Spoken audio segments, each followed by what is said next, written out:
Hello everyone, this is Fantasy-esque and welcome back to Season 3 of Vampyre Clan in ClanGen. In this episode, we'll be saying goodbye to our vampires and putting an end to the current playlist. So our brief adventure with them is coming to a close, but it was good to get back in here and see all these characters again. Hopefully we will leave our cats in a safe and exciting place for when we return next time.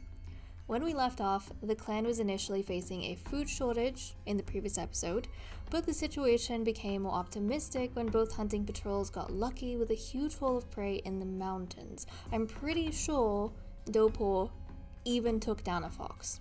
It is now moon 148 in the second turn of Greenleaf. Let's see what happens next.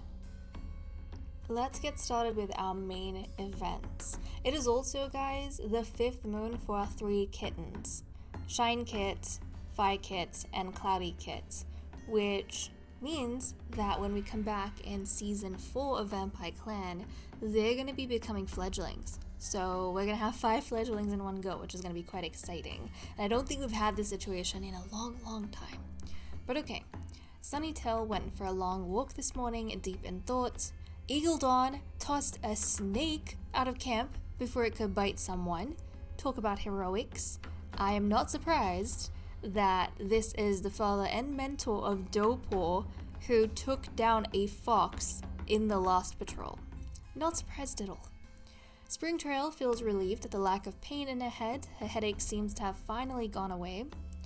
Sunnyquiver, unfortunately, has gotten heat exhaustion, which means he will not be able to supervise Wishpaw on the patrol. Cloudy Kit found a patch of flowering catmint. No one else is around, so she bends down and takes a big bite. Youch, a bee. She comes home with a swollen face. Let's take a look at the medicine cat den. Sunnyquiver has heat exhaustion in the den.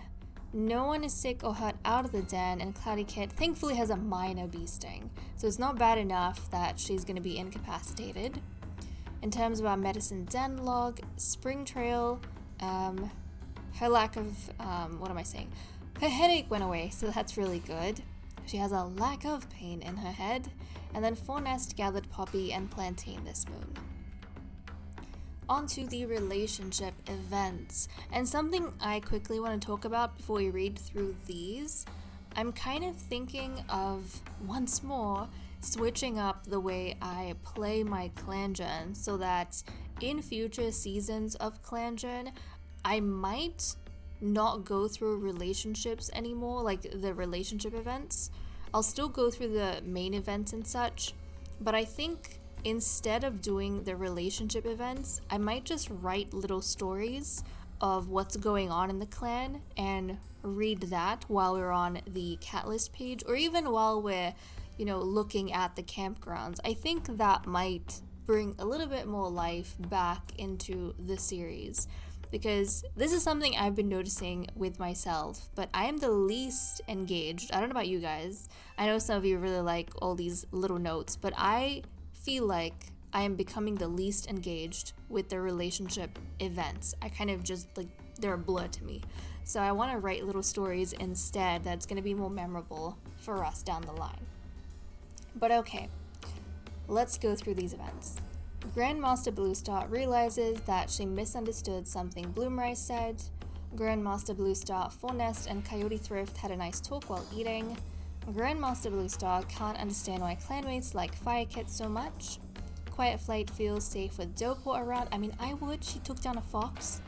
Quiet Flight is impressed with Fire Kit's willingness to help. Sunnytail hopes Springtrail likes him as much as he likes Springtrail. Sunnytail nearly tripped, but was caught by Coyote Thrift.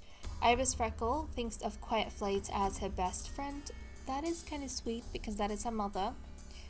Master Ibis Freckle and Dopo bring each other prey. Sunnytail gives Fornest something that he dropped.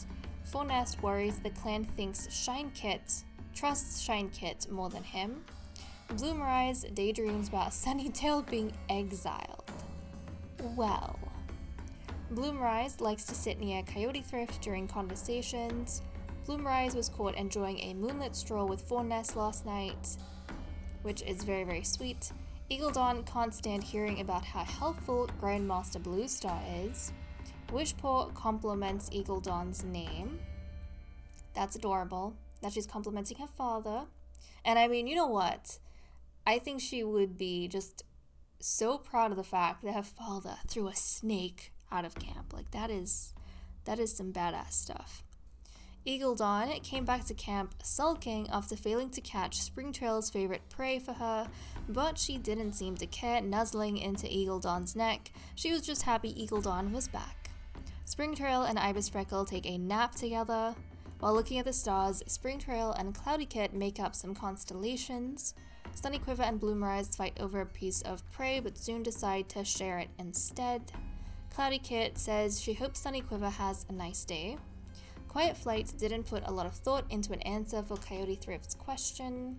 Brown Ice clears up a misunderstanding with Coyote Thrift. Wishpaw wishes she could get her pelt to shine like Sunnyquiver's. Doughpaw knows that Fornest would be saved before her during an emergency. Shine Kit is glad to have a clanmate like Grandmaster Bluestar. Fire Kit isn't afraid to ask Fornest a difficult question. And then Cloudy Kit and Coyote Thrift actually get along better today. Now for our cat list. Once more, we're going to be checking to see how our fledglings are doing in terms of their rankings. Wishpaw has 12 experience. Oh, and Doughpaw has 12. We haven't had this situation in a long time. But Wishpaw and Doughpaw, guys, are tied.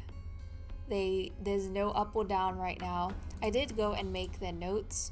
So Wishpaw is the most, she is the most talented, or was the most talented in her batch.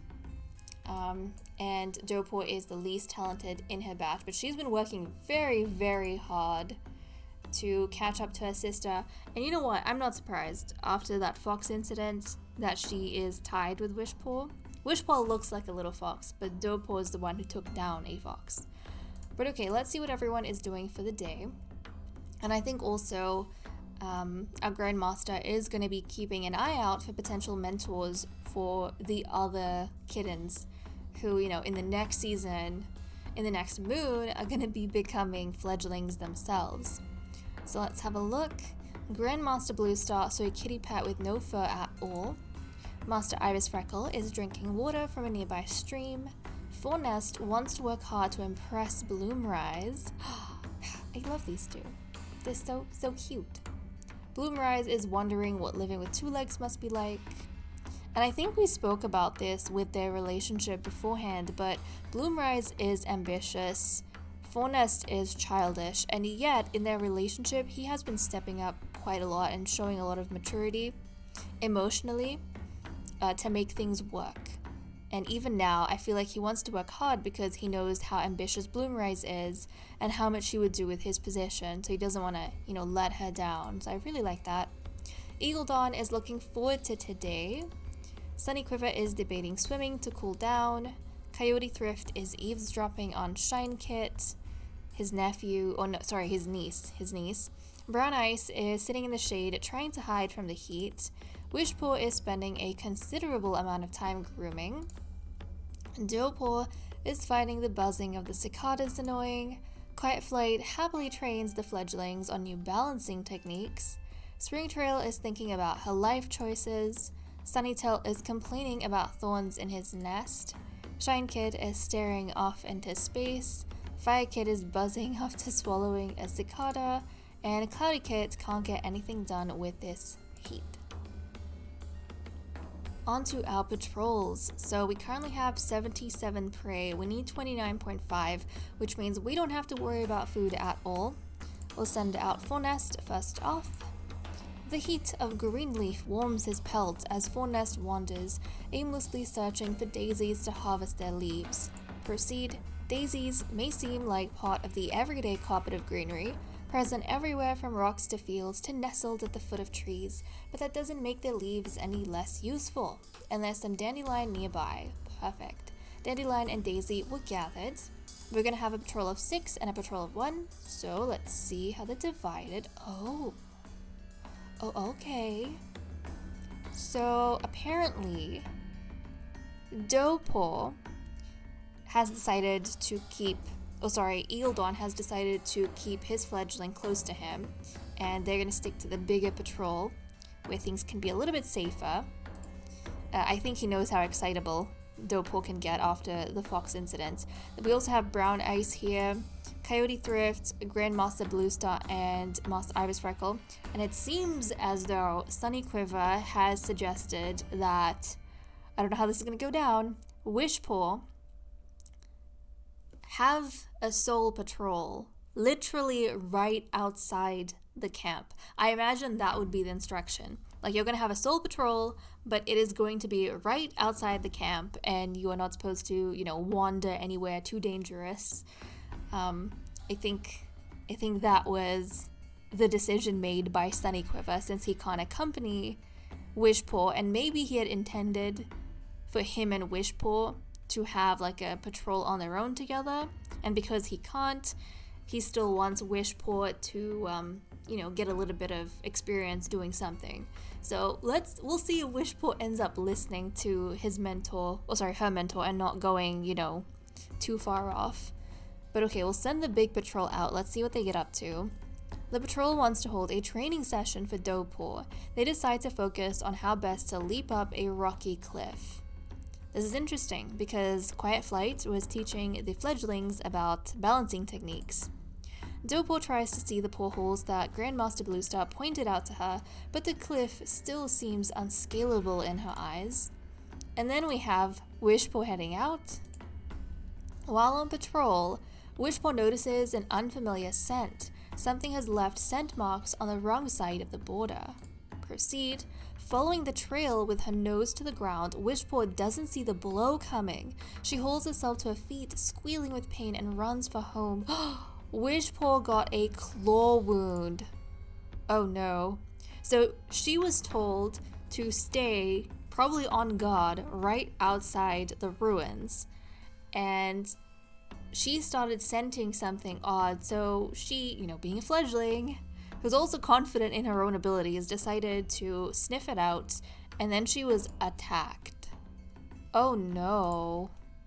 No. She has a claw wound. Claw wounds can be very dangerous, so I am worried about Wishpaw quite a bit. Hopefully she's able to recover from this. But that would be, I think, something of concern for the clan. Definitely something of concern. And that's all we have for this episode. The clan began the moon with lots of energy and full bellies, but the rising heat meant one of the mentors got heat stroke. This left Wishpaw standing guard outside the camp, but she was attacked by an unknown enemy when she followed the scent of unfamiliar paw prints on their territory. Since we are wrapping up the season, I'd love to know if you guys have a favorite vampire from the clan. I think right now my favorites are Eagle Dawn and Dopo. I really like this father-daughter duo, and I'm excited to see where their story goes next time. But I think we were quite successful this time around in terms of the clan's growth. The vampires had 3 litters with a total of 7 kittens, all of whom survived, and are currently surviving, even if they haven't grown to adults entirely. And we only had 2 deaths, with Grandmaster Endlesstar and our pumpkin princess, Pumpkin Buzz, who survived like 3 attacks from a large dog before dying to something so ordinary like Chill.